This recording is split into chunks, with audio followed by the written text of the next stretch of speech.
let's say that you are without something that you really want. And you are so aware that you are without something that you really want that it's sort of dominating your thoughts. You're almost obsessed with this awareness that you are not where you want to be. And so you set a goal, a stronger goal, like you need to. Like life hasn't already set the goal and set it and set it and set it and set it. Like you need to write it down again. Right. Like you need to tell somebody, you need to go to a class, you need to put it on a billboard. You don't need to. It's already there in this vortex. And the energy that creates worlds is on it. And all of the cooperative components have already been gathered. In other words, not only have you set the goal, but the larger part of you has already realized the goal, is already vibrationally experiencing the emotional manifestation of the goal. Are you following? So your work then is to bring yourself into vibrational alignment with it. So the more general you are in the beginning, the less you will be resisting it. Because if you get specific about something that you really want that you specifically don't have, the more you focus on it in specifics, the more you just compound the current vibration and hold yourself there vibrationally apart from what you really want. It's why it gets so frustrating. But if you begin to relax in that, go negative but general negative, begin to diffuse the specifics of it, you'll feel better and better and better and better. Saying things like, well, this sucks. It's general. You're less specific than when you're telling someone all of the detailed reasons why it sucks. Or say something like, well, this too shall pass. Now you're moving a little more over into the general and positive. But at least you're not beating the detailed drum of what you don't want. Now, what begins to happen as you begin to diffuse the specifics of this unwanted thing is that you begin to, the active vibration of unwanted begins to dissipate because of your lack of attention to it, because it's only your attention to it that keeps anything active.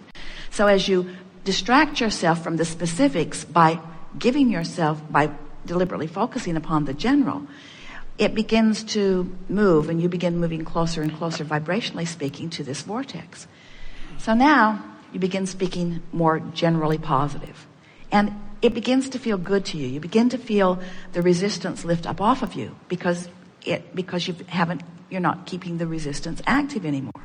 And as the resistance lifts up off of you, you begin to feel better. You begin to feel better emotionally. And you begin to become clearer in your mind. And you begin to get closer to the details that you've been putting there incrementally. The details that you don't have access to when you're specifically focused in opposition to them.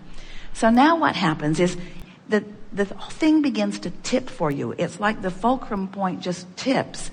And suddenly, and it will feel sudden to you, you begin to find more specifics about the thing that you want. And that's and then it can get exciting. In other words, to talk about what you want in detail when there's no resistance is really intoxicating. It's really what the feeling of passion is. It's so fun to get really specifically focused. But we want to explain to you how it is that happens. How it is that it happens is that you've already focused the details into being one at a time without even consciously realizing that you've done that. But because you've been vibrationally in a different place, you haven't had access to those details.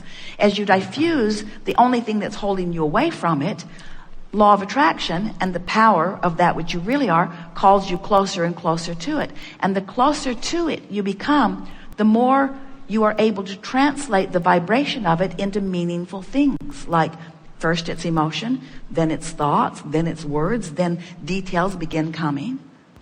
It's the understanding that things are always working out for you, and that if you would stop doing that thing you do that's keeping them from working out, they would work out. So the question is, should I be setting the goal? And the answer is, if you are in a negative place, no, because setting a goal of what you do want from your awareness that you don't have it only compounds the resistance. So ask your question exactly as you ask it to begin with, can you? Should I even be attempting to manifest things? You should be the thing that, if we were standing in your physical shoes, we would be attempting to manifest would be an emotion. We would want to manifest first. So let's say you're worried or fearful or frustrated, but let's say it's a negative emotion. We would want to manifest an emotion that felt better. That would be our goal. And at first, it might just be one of distraction. It might just be one of a feeling of peacefulness. It might just be one of a feeling of just sort of letting go. But once you reach that more peaceful place, then would you rather feel peaceful or passionate? You would, wouldn't you? But isn't peaceful along the way? Would you rather feel passionate or desperate? Isn't there a big range of difference? Would you rather feel peaceful or desperate? Peaceful.